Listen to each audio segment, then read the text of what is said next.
Welcome to the Essential Skills for Humaning podcast, where we explore the fundamental abilities and insights that make us better humans. Here's your host, Christina Eanes. Hi, everyone. This is Christina Eanes, your host for the Essential Skills for Humaning podcast. We're so glad you joined us today. We are speaking with Dr. Robert Melillo. Welcome, Robert. Thank you for having me. I appreciate being here. Awesome. Well, I'm very excited about the topic. Change the brain for better better mental, physical, and emotional health at any age. I love all things brain related. But before we dive into that, can you share a little bit about your background with our listeners? Sure. I'm a clinician. I've been a clinician for over 30 years. And my focus of my specialty from the beginning has been around neurology and rehabilitation. I started off my career in the chiropractic medical field. I have a diplomate in neurology. I'm board certified in neurology and rehabilitation. I also have a degree in clinical rehabilitation neuropsychology, and I also have a PhD in developmental cognitive neuroscience. A lot of my focus has been, again, around brain rehab, but also really looking from a developmental perspective. And I've done a lot of brain research. I've published over 100 papers. I have multiple textbooks. My book, Disconnected Kids, is a best-selling book that first came out in 2009. It's on its third edition. It's translated into about 18 languages around the world. And so that's I'm still very active. I have two practices in New York. And I do a lot of teaching. I'm a postgraduate professor of developmental neurology. So they got a lot of things going on. I love it. Well, an expert. And do you have any free time? I can talk to you again, Christina, about how I really set goals and manage and to develop a really specific plan. But yeah, I have a lot of free time, but I love it. I manage it really well. Yeah, super achiever. I love it. Okay, so let's jump in. What do we first need to know about changing the brain? Well, the brain is many people have heard the term neuroplasticity, and it means that the brain literally can change in a very dynamic way, more dynamic than any other organ that we have. But just like, you can change your physical development through specific exercises and activities really at any age. We know even if you're 80 years old, you can still build muscle by doing specific exercises. And the brain is like that. The brain changes, but it changes based on specific activities. If you want to change the visual system, you need to do visual activities. If you want to change the hearing system, you need to do auditory activities. And all of that is superimposed on physical aspects. So, the brain, if we look at it as this dynamic organ that we can change based on what we do and activities. On the other hand, we see that the brain is also very vulnerable because it's so adaptable, and the genes that regulate our brain are so adaptable that if we have a bad lifestyle, if we don't have a really great lifestyle, or if something should affect the development of our brain early in childhood, it can have a really big impact on our brain and our behavior and who we are. Yeah, absolutely. Well, I know that neuroplasticity has been out there quite a bit. So what do you recommend then to change the brain for better mental, physical, and emotional health? Well, the first thing you need to do is, you need to speak in specific terms. Mm-hmm. So everything I do, I really explain in very specific neuroanatomical ways. And especially looking at the way the brain develops and what makes the human brain unique. And one of the two things that make it unique is one is that we have the largest brain per body size of any primate. But because we're also the only bipedal primates, we as humans have the smallest birth canal. So we have a unique way that our brain grows that no other animal has to deal with. That's why most of our issues, adult mental health issues, whether it's bipolar, schizophrenia, depression, anxiety, ADHD, most of it starts in childhood and affects the way our brain grows and develops. And so, looking at specifically what's happening, what we've been able to show in my research and in my lab is that most of these problems are due to developmental imbalances in different networks on different hemispheres of the brain. One of the other things that makes our brain really unique is that we have a right and left hemisphere that is very different from one another. And all brains have a right and left hemisphere that are different, but our brains are the most different. And that is a great advantage, but it also, again, leads to a vulnerability because if we don't have proper communication or connectivity, then it really produces virtually any developmental or mental health issue that we know of. So when we talk about brain health, it's not just about overall health for me. It's not just like, okay, we're going to change your diet and we're going to eat healthy and we're going to do exercises and we're going to think positive. It's about what is the actual issue that you're struggling with? And the people that are most gifted in an area of their brain, that are really talented, are also the ones that are most vulnerable for a deficit or for a relative issue and for an imbalance in the brain that can result in also a lot of mental health issues. And also, the brain regulates everything. So it is the controller of our immune system and our hormones and our detox system and our gut. So, for me, it's a more complex question than just, what do we do for brain health? Yeah. Oh, absolutely. To dive deep. So let's say your average person listening to this, right? We've got what we have in our brain based on how we were brought up, all of that stuff. How do we optimize what we have? I mean, are there I know it's very specific, but are there some key things across the board? Like we know, good sleep. Sleeping well, that kind of thing, good nutrition. Are there some additional things we can do to optimize whatever we have wherever we're at on that continuum of ability, health, etc.? Absolutely. And the number one thing by far is movement. Mm. Movement, the reason why we have brains on this planet, my first textbook, we explored the question of where did brains come from? I mean, why did a brain evolve to begin with, right? Mm-hmm. And it turns out that living things that don't move don't have brains. And living things that move in a purposeful way have a brain. Mm. And because it requires a brain to be able to move in a controlled, purposeful way. And so movement is what created brains to begin with. Movement is what builds a child's brain, and how we move is critical. And movement, being physically active, is the foundation of our brain. I mean, we, as humans, like if you look at studies that have been done looking at like apes and chimpanzees, they don't really move a lot. And Mm-hmm. that's their natural state, and their brain has adapted to that. So they only, even in captivity or in the wild, they only move about like 2 kilometers a day. But if we look at what we believe ancient humans and even modern like hunter-gatherer people do, the average human, should really be walking or moving around 17 kilometers a day. And our brain is adapted to expect that, right? It's like a shark brain is adapted to movement. Like sharks always have to move. Mm-hmm. And what they've gotten is they're very sleek and fast. But what the price for that is they always have to move. Humans, we have this huge brain, but the price is we have to move a lot. And one of the biggest problems we see is we don't move anymore, right? We're becoming more and more sedentary. And that is the thing that, and again, people probably hate this because they're like, oh, geez, I wish there was just a pill I could take. I wish there was a supplement, or I could just not eat gluten. But, I got to move. Jesus, like I don't have time to do that. But actually, movement is the number one thing. And then obviously, a really healthy diet that is really balanced, but also has a lot of really good fats. The brain really needs, really good fats. So a low fat diet is not good for the brain. And, a whole vitamins and minerals that we need to supplement because we don't get enough of it really. So we need to kind of supplement. Everybody should be taking certain vitamins on a regular basis. And then sleep, like you said, sleep is hugely important. Yeah. Yeah. Oh, wow. I have so many questions.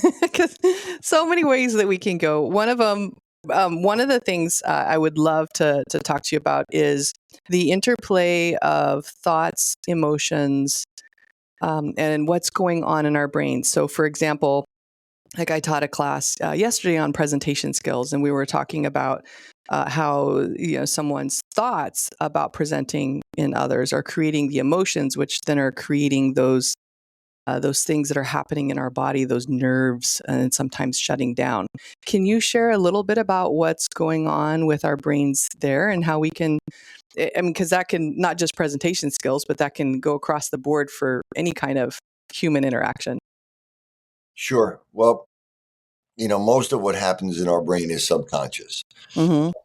And really, our brain plays a trick on us, is that we have a thought that comes up, and our brain will, before it becomes consciously aware, it takes a half of a second, basically 500 milliseconds, for us to really be aware of this thought.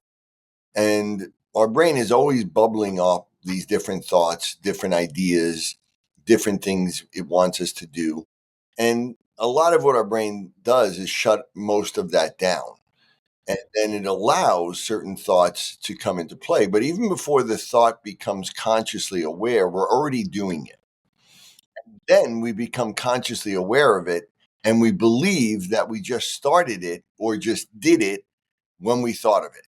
Yeah. Uh, so a lot of what we need to understand is that probably most, I mean, Robert Sapolsky is a very famous researcher and neuroscientist out of Stanford. Mm-hmm. Recently wrote a book basically saying that there's no such thing as free will, Yeah. because all of that things are happening. Now, I don't agree with that. I think that he's talking about conscious free will, but I think our free will and a lot of happens subconsciously, and the right brain really is what drives a lot of our underlying subconscious thoughts, and the left brain is more conscious in what we do.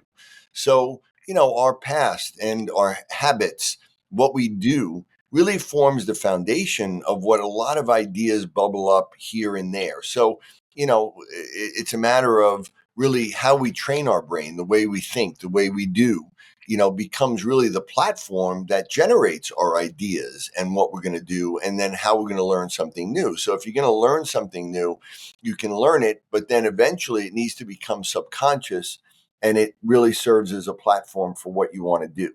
So, that is making sure that, again, our brain is working in the best way possible, and then understanding that that takes a little time for that to happen, and takes repetition for us to build habits or subconscious programs in our brain. Yeah. So, learning new things, what about, because the past is coming up again, right? What about unlearning from all this conditioning we've had, especially the older we are, the more conditioning we've been, we have. Yeah, and that's a subject of a lot of things, is how do we get rid of bad habits, right? Yeah. And again, all of this is neurological. There are specific areas of our brain that actually, where habits live. There's an area called the basal ganglia. And we know that, when we have something like drug addiction or Tourette's or OCD, or movement tics, in the literature, it's literally labeled as abnormal habit formation. So we form habits in our brain, and we do that, we can do it. We initially adopt something consciously. But if we want to change bad habits, then we need to kind of replace, or kind of do something similar. Like, for instance, let's say every morning, you live over a Starbucks, and every morning you get up, and as soon as your feet hit the ground, you immediately think, I'm going to go down and get big coffee with whipped cream and a big muffin. And you put your slippers on, you go downstairs, you buy it, and you come, and that's a habit. And now, as soon as you wake up in the morning, your feet hit the ground, that's triggered. And now Yeah. you want to change that. You don't want to do that. You want to have a more healthy lifestyle. The easiest way to do that is, as soon as your feet hit the ground, you put on running shoes. Mm. Then you go out and you go for a walk or a run, right? So now, and maybe you grab a bottle of water, like good water, and that you're going out and now you're drinking the water while you're walking and running or running. And so what you've done is you haven't really, just deleted the habit. You've kind of modified it. You understand? Mm-hmm. Um, and that is kind of an easier way to take the habit that exists and just change it and modify it a little bit and try to replace it. I like that. Yeah, because it's not like you're trying to go cold turkey. You're just putting the brain in a different area. The similar but different. Yeah, yeah, and this speaks to setting goals. So, like again, especially the left brain, it governs what we call goal-directed behavior. So, again, in neuroscience, this is called,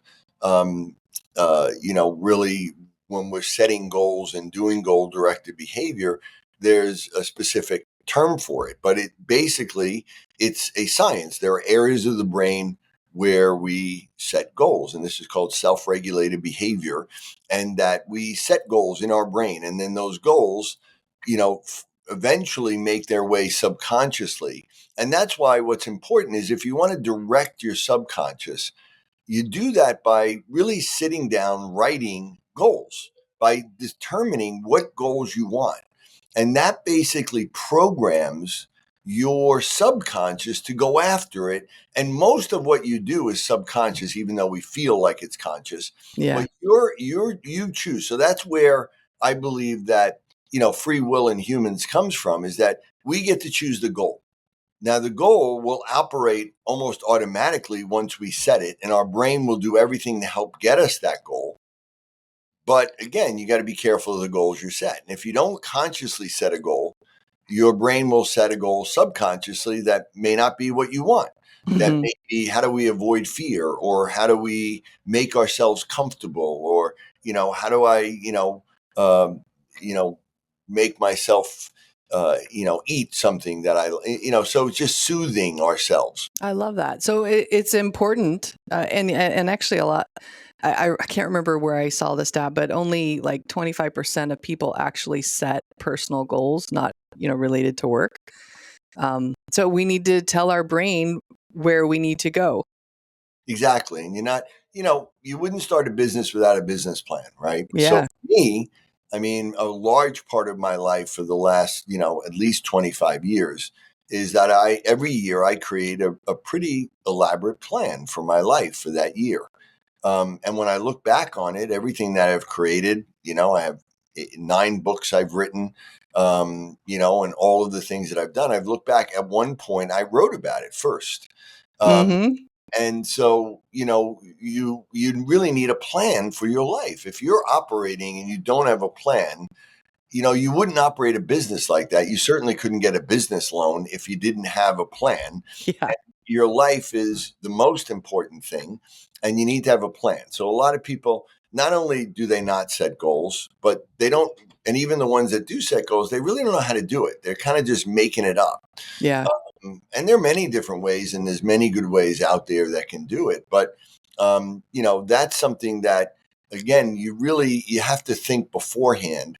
You have to really, see things. You have to create a vision. You have to feel it, especially feeling it and kind of putting yourself into the end result of what you want. And that becomes your goals, and that becomes what your brain will go after. And that will ultimately, create your habits, and those habits create who you are really in time. Yeah.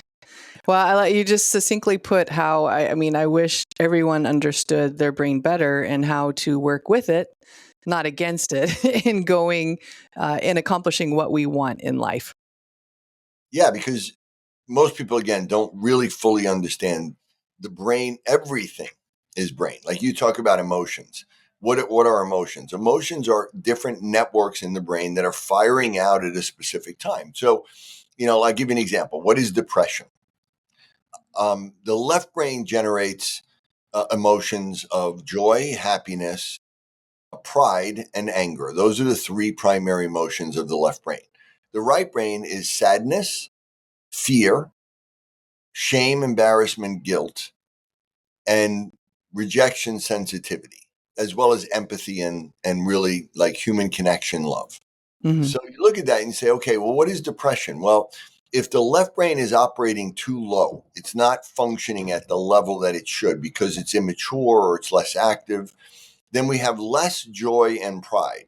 And if the right brain is more active or too active, we're generating sadness, and then we're also generating shame and guilt. You Mm, combine lack of joy and pride with shame, guilt, and sadness. That's the definition of major depressive disorder.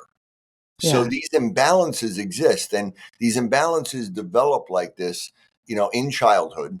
And then once they're there, once they're established, they don't usually self-correct without you doing something about it. And people are walking around just feeling depressed, having real low self-esteem.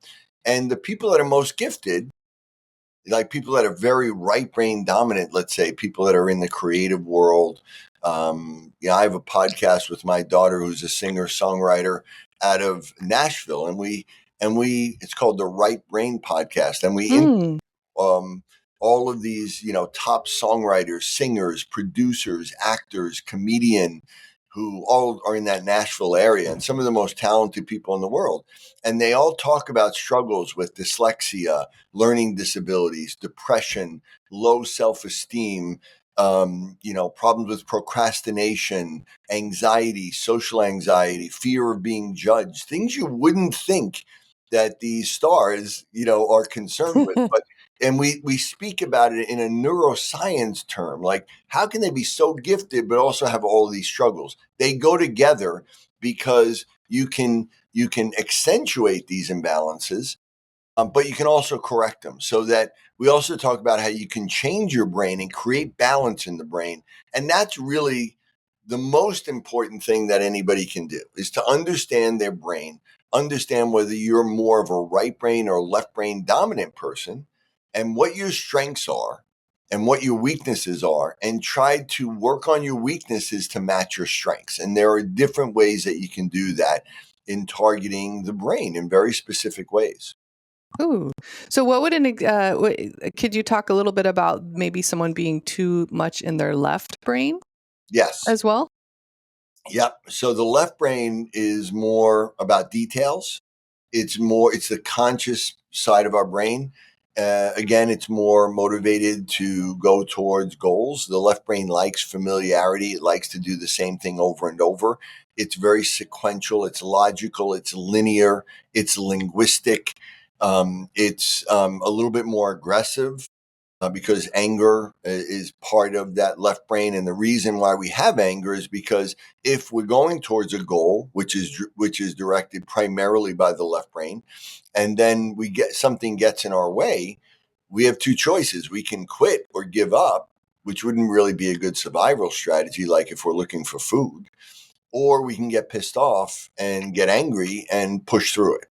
And so anger is really more like, I think, at the foundation, not only fighting, to protect ourselves or others, but also to, be persistent in the face of adversity. Hmm. It's very key to survival.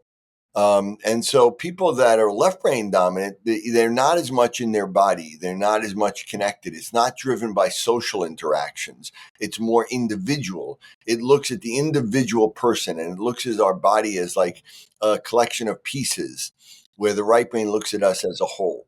So people that are left brain dominant, and the right brain is also about primarily real attention and social development and emotional regulation and attachment and connecting to other people in our world and nature.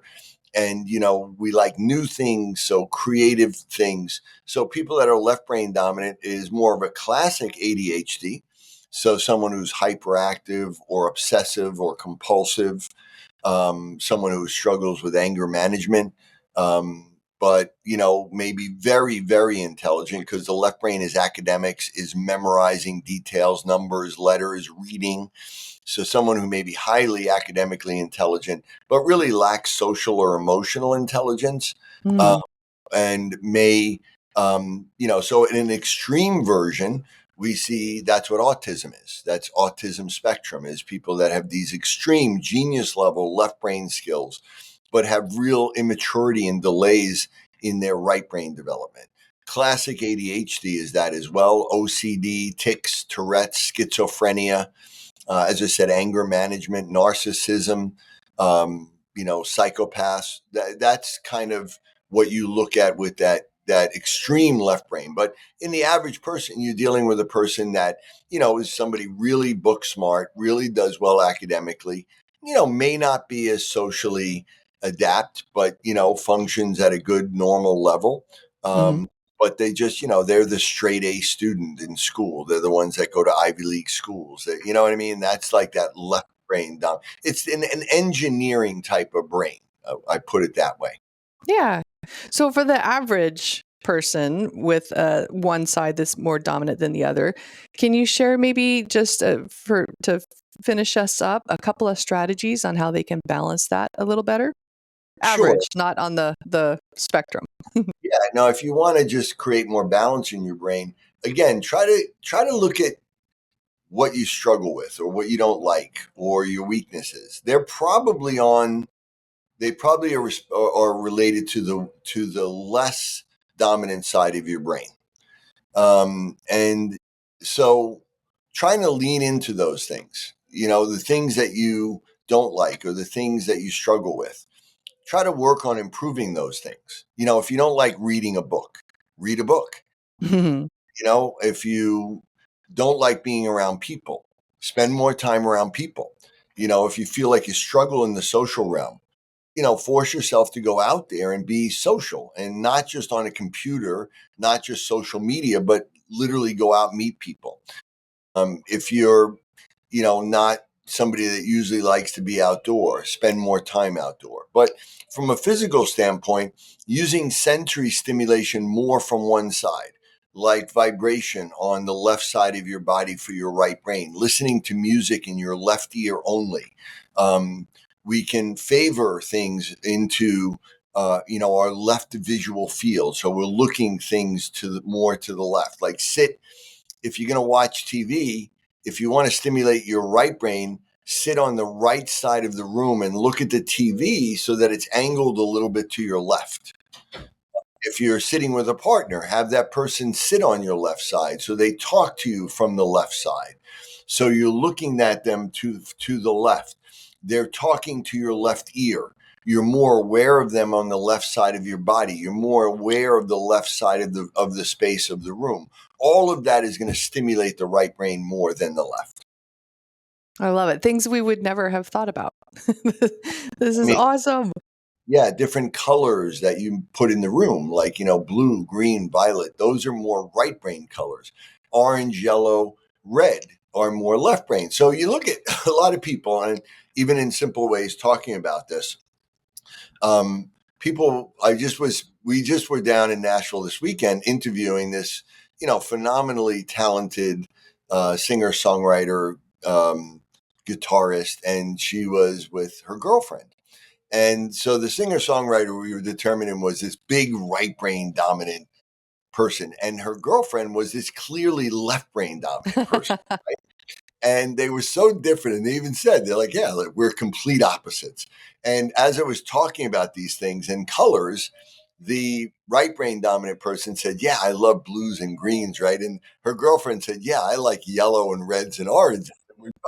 And so, because we tend to go to what we favor. See, that's the thing. We tend to lean into our strengths. And, like if you're a singer songwriter, you're doing that all day, every day. You're using that right brain over and over, and you're kind of pushing down that left. And you can literally create an imbalance, which makes you feel anxious or depressed. If you're an accountant and you're doing numbers all day, every day during accounting season, you may be overusing your left brain, and that's kind of crushing down your right brain. And then you may find that you become hyperactive, or I had a partner of mine who, he would do financial models for days at a time. And then we'd go to a business meeting and he literally would be like autistic. I mean, he wouldn't speak for 3 hours. He couldn't look people in the eye. He became incredibly asocial, but like he knew these numbers and he knew, you know what I mean? So Yeah. that's where the brain is dynamic, that if we're leaning too much into our strengths, we can create imbalances that can make us feel bad or uncomfortable. And that's why we need to really work on our weaknesses as well. Yeah. Oh, this has been amazing. I know people are going to want to learn more. So can you share whatever products and or services you'd like people to know about and how to access them? Sure. My main website is drrobertmelillo.com. And on there, a lot of different things, different videos and materials. I have, I think, 8 best-selling books, but the one that people should probably start with, even for adults, is called Disconnected Kids.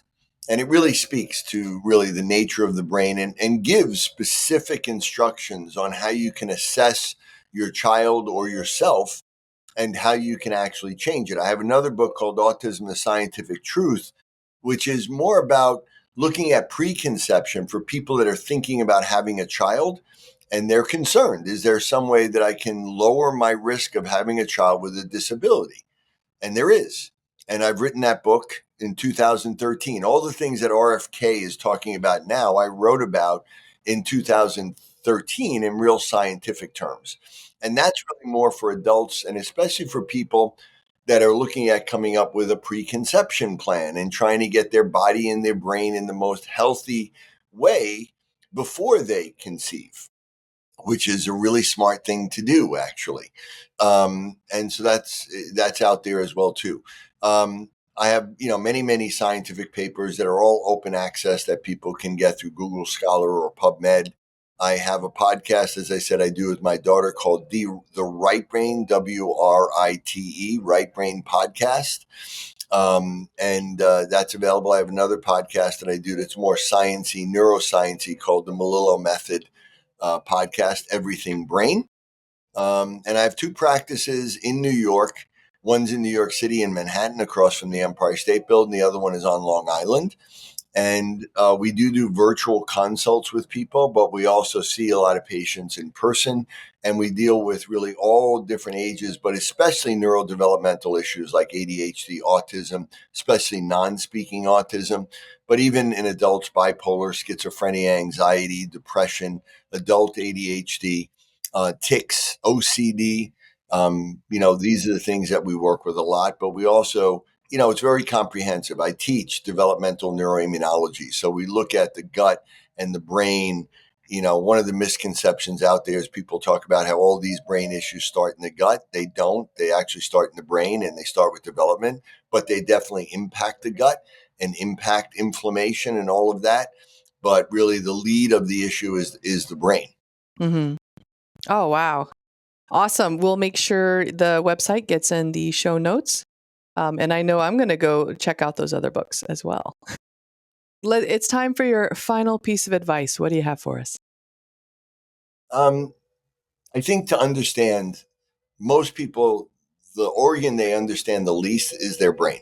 Yeah. Most people know about their heart and their liver and their gut, certainly, but they know nothing about their brain. They don't know, are they a right brain or left brain dominant person, which really is really important because that forms the foundation of your whole personality, of your attachment styles, of everything, your strengths and your weaknesses. And I think being more aware of your brain, understanding that every thought in your head, everything is generated by your brain, and it may not even be for real reasons. It may just because certain areas are overfiring or overactive. So I think, being more consciously aware of learning about your brain and being more intentional and more consciously aware of your life and doing things like setting goals and creating a plan. And part of that is a plan that really should look into your mental and brain health because that's the foundation of everything. Yeah. Oh, awesome. Thank you so much for joining us today. Yeah, my pleasure. It was great.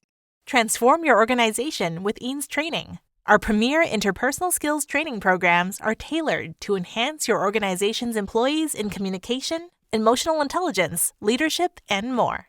We have a catalog of expert-led courses designed to meet the dynamic needs of today's workforce. With highly engaging in-person, hybrid, and remote sessions, we can help elevate your organization's performance and success. Learn more at eanestraining.com. Thank you for tuning in to the Essential Skills for Humaning podcast. We hope you've gained valuable insights to enhance your journey as a human being. Remember, practice makes progress. Keep honing those essential skills, and until next time, keep being the best version of yourself. For more resources, visit eanestraining.com.